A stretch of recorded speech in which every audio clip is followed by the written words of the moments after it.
Il est 7h à Kinshasa, bienvenue à ce journal sur Télé 50. L'actualité reste dominée à Kinshasa par le début de la publication des résultats de l'examen d'État édition 2015. À l'occasion, les lauréats de cette édition ont été reçus par le Premier ministre Matata Ponyo. Parmi eux, la lauréate de la RDC, Julia Tayaye, ressortissante du lycée Kabambaré, qui a obtenu 91% pour la ville de Kinshasa. Sachez que le taux des réussites est de 63%. À partir de ce 15 juillet, nous avons commencé la publication des résultats de l'examen d'État, édition 2015. Vrai, puisqu'à Kinshasa, c'est déjà la liesse, du moins pour ceux qui ont réussi. À la primature, la salle des réunions accueille les lauréats de toutes les options. Ils ont rendez-vous avec le Premier ministre. Matata s'est fait accompagner pour la circonstance de son ministre de l'EPS, Maker Mwangu. Les taux de réussite baissent d'un cran par rapport à l'année précédente. 64% contre 63% pour Kinshasa. D'ici le 31 juillet, les taux moyens de réussite pour toute la République sera connu. Déjà, nous démontre les performances qu'on peut retrouver chez les filles, chez les femmes. Et comme j'ai toujours dit à mes enfants, parce que moi j'ai 3 filles, je leur dis que le cerveau de l'homme est pareil au cerveau de la femme. Il ne faut pas dire oui, moi je suis femme. Non, le cerveau, Dieu a donné le même type de cerveau. Pour cette année, la lauréate c'est elle, Julia Tayaye. Avec 91%, elle a littéralement survolé les épreuves. Motif de fierté pour le pays, son école, le lycée Kabambaré de Kinshasa, et bien évidemment, ses parents. J'étais vraiment surprise et j'espère vraiment continuer avec cette allure les années qui suivent, avec mes études et tout ça à l'université. Cher lauréat, c'est quoi qui se cache derrière votre succès? De bonnes heures d'études avant de dormir. Et puis, au moment précis, il faut passer l'examen, il faut beaucoup dormir. Beaucoup travailler, de ne pas se fier à tous ces charlatans qui prétendent avoir les examens d'État la veille et de bien travailler leur examen, de bien travailler à partir de maintenant même pendant les vacances. C'est au Jardin des Premiers, devenu depuis site touristique, que les passages des lauréats accompagnés de leurs parents se terminent en beauté. Juste après, le Premier ministre Matata Ponyo a présidé une réunion spéciale de la Troïka stratégique. Un seul point était inscrit à l'ordre du jour: comment financer les projets de développement et les rendre rentables, une initiative de la Banque centrale du Congo. Le compte rendu avec le ministre de l'économie, Bahati Lukwebo.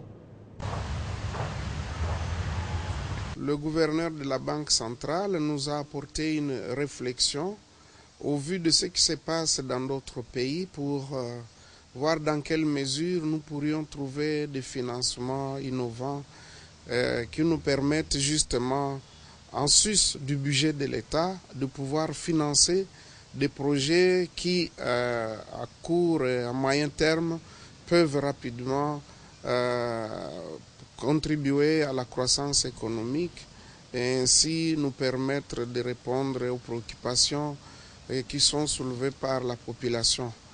À l'examen du document qui a été présenté par la Banque centrale du Congo, d'abord la Troïka a félicité le gouverneur pour cette initiative et a demandé que nous puissions approfondir le document de manière à intégrer tous les paramètres, notamment la poursuite de l'amélioration du climat des affaires, l'élargissement de l'assiette fiscale et la mobilisation tout azimut des recettes, mais également essayer d'identifier les projets que nous considérons comme étant des projets bancables dans tous les secteurs. Ça peut être dans les infrastructures agro-industrielles, dans les infrastructures aéroportuaires, dans les infrastructures portuaires, mais aussi dans des infrastructures sociales. Après l'inauguration de l'aérogare, celle de l'immeuble du gouvernement interviendra le 20 juillet prochain. Mais que retenir de cette œuvre grandiose dont le coût des travaux est élevé à 30 millions de dollars américains, financé par le Trésor public et qui fait la fierté des Congolais? Tentative de réponse dans cet élément. Vendredi 3 août 2013, le président de la République quitte les palais de la Nation pour la place royale, commune de la Gombe. Il lance ces jours-là les travaux de construction d'un immeuble moderne appelé à abriter les cabinets ministériels et leurs administrations. Les lieux ne ressemblent encore à rien. Près de 2 ans après, c'est un immeuble de 11 niveaux qui a poussé sur une surface de 23 329 mètres carrés. Il est construit selon tous les standards. Sécurité incendie, intranet, télédistribution, sonorisation, système audiovisuel, distribution de l'heure et affichage dynamique. Bref, l'édifice passe pour être les bâtiments les plus intelligents du boulevard du 30 juin. Son plancher intermédiaire va accueillir les salles de conférences et de formations. Les 8 niveaux de l'immeuble sont réservés aux cabinets ministériels et à leurs administrations respectives. Au niveau de la toiture sont érigées une terrasse et un héliport, alors que les sous-sols logera les services techniques. Les rez-de-chaussée est réservé aux services de protocole et sécurité, une banque et un restaurant. Au total, ce chef-d'œuvre comprend 16 salles de réunion. 24,5 milliards de francs congolais, c'est le coût total des travaux. Financé entièrement par les contribuables congolais, c'est également les résultats de l'amélioration de la gestion des finances publiques par les gouvernements qui confirment par ailleurs son statut d'un bailleur des fonds à travers surtout les investissements émanant du secteur public. Cet immeuble vitré n'est pas le seul. Juste en face naît un quartier administratif. 6 immeubles, jadis abandonnés, sont aujourd'hui, grâce à la vision de cet homme, Joseph Kabila Kabange, rétapé et dédié au ministère et au secrétariat généraux. Dans l'actualité en bref, la paie des agents et fonctionnaires de l'État fixée au 15 juillet comme prévu est ramenée au 20 du mois en cours. Ce décalage de 5 jours se justifie par les travaux entrepris au niveau de la direction de paie qui ont consisté notamment à la migration vers un système de gestion de la paie plus performant, à la centralisation des données ainsi qu'à l'assainissement du fichier de paie. Et puis, les nouvelles infections liées au VIH ont baissé de plus d'un tiers depuis 2000. Les efforts consistant à mettre environ 15 millions de personnes sous traitement antirétroviraux en 2015 contre seulement 1 million en 2001 ont été atteints. Information livrée hier mercredi par la coordination du groupe de presse des Nations Unies. Pour atteindre cet objectif, le gouvernement de la RDC a contribué énormément. En 2014 seulement, plus de 100 000 personnes vivant avec le VIH ont bénéficié d'un traitement antirétroviral, a-t-elle indiqué. Tout à fait autre chose, la République démocratique du Congo prend part au forum sur le financement pour le développement qui se tient à Addis Abeba en Éthiopie. Ces assises s'articulent autour des investissements et la participation des partenaires internationaux dans l'éradication de la pauvreté en Afrique. Reportage. Addis Abeba, capitale éthiopienne. C'est dans cette salle remplie de participants que se tiennent les assises. Sur place, délégués de plusieurs pays et des institutions financières internationales sont présents à l'ouverture des travaux. Et pour la circonstance, ce sont le président de la Banque mondiale et le secrétaire général des Nations Unies qui ont prononcé des allocutions.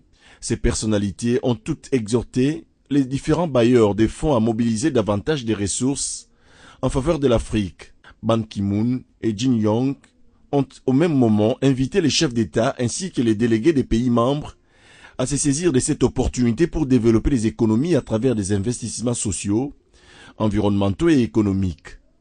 Le but, c'est d'éradiquer la pauvreté sous toutes ses formes et améliorer ainsi la qualité de vie des populations. À Addis Abeba, c'est le ministre des Finances qui représente la République démocratique du Congo avec une forte délégation à ses assises. C'est le premier ministre éthiopien qui a officiellement ouvert les travaux qui s'étendent sur 4 jours, soit du 13 au 16 juillet 2015. Dans l'actualité également, les travaux du 4e séminaire sur l'orientation budgétaire 2016 se poursuivent à Kinshasa. Les membres du gouvernement, les partenaires au développement ainsi que la société civile prennent part à ces travaux organisés par le ministère du Budget. Ces derniers tablent sur le document de programmation budgétaire des actions du gouvernement. Plus de détails dans cet élément qui revient sur l'ouverture de ces assises. Exécuter les objectifs prioritaires du gouvernement en prenant en compte les besoins de la population tout entière, ce séminaire vient renforcer la réforme visant la transparence dans la gestion des finances publiques. Cette programmation budgétaire est un outil qui sert de prélude au cadre des dépenses à moyen terme. Le rapprochement entre les projections des actions prioritaires sectorielles et des ressources à mobiliser au cours des 3 prochaines années fait apparaître des gaps substantiels à financer. Il sera question au cours de ces assises de 3 jours de discuter, échanger et amender le document de la programmation budgétaire des actions du gouvernement. Il s'avère important qu'au cours de ces assises, les participants proposent des pistes claires de mobilisation accrue des recettes permettant au gouvernement de la République de répondre d'une manière adéquate aux besoins de la nation. Des mesures devront également être proposées au cours de ces débats pour améliorer la qualité et rationaliser davantage le circuit de la dépense publique, notamment dans le secteur de la santé, de l'éducation, de l'agriculture ainsi que de la réforme institutionnelle. Ces assises qui ont commencé hier devraient finir demain jeudi et à la sortie, toutes les parties prenantes auront déjà une idée retracée sur la proposition du budget 2016 en République démocratique du Congo. Direction le Katanga où la population de Kassaji, ville située à environ 600 km de Lubumbashi, vient de bénéficier d'une sous-station de la SNEL. La cérémonie d'inauguration a été présidée par le gouverneur de province Moïse Katumbi en compagnie du directeur provincial de la SNEL, Fridolin Kumbu Ilunga. Josué Moyomba.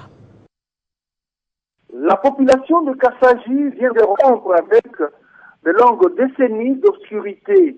Cette partie du Congo-Kinshasa bénéficie désormais d'une sous-station de la SNEL.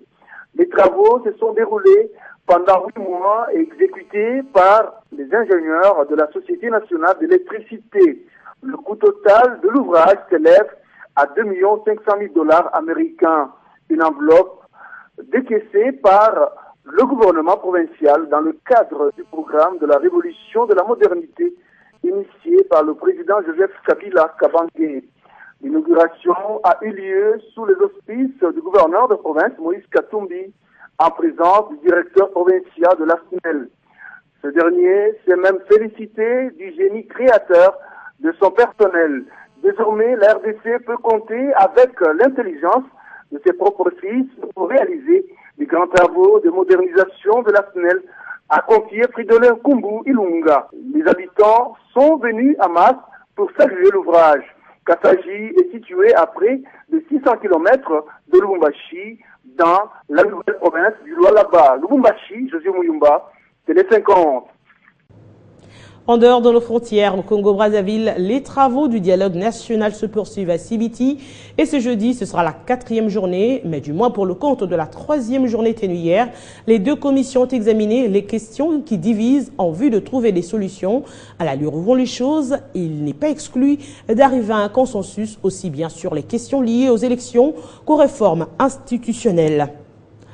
Au Rwanda, je l'ai annoncé au sommaire, les 2 chambres du Parlement se sont à l'unanimité prononcées en faveur d'une réforme constitutionnelle. Le président rwandais Paul Kagame, élu en 2003 et 2010, a donc présenté ses débats autour d'une réforme constitutionnelle. Mais de son côté, le peuple demande au Parlement de modifier l'article 101 de la Constitution, limitant à 2 le nombre de mandats présidentiels successifs. Cependant, le 3e mandat pour Paul Kagame briguera ou briguera pas. Et le monde reprend ça. Je vais remercier tous les membres du Parlement pour leur soutien aux souhaits du peuple. Sénateurs et députés se sont prononcés à l'unanimité dans leurs chambres respectives en faveur d'une réforme constitutionnelle. Paul Kagame, élu en 2003 et 2010, a donc présenté ses débats autour d'une réforme constitutionnelle comme provenant de la population. Cela n'a pas tardé à prendre de l'ampleur. En quelques semaines, plus de 3,7 millions de Rwandais sur un corps électoral d'environ 6 millions, ont signé des pétitions. Le peuple demande au Parlement de modifier l'article 101 de la Constitution limitant à 2 le nombre de mandats présidentiels successifs. Une question intervient alors. Paul Kagame va-t-il briguer un 3e mandat? 3,7 millions de Rwandais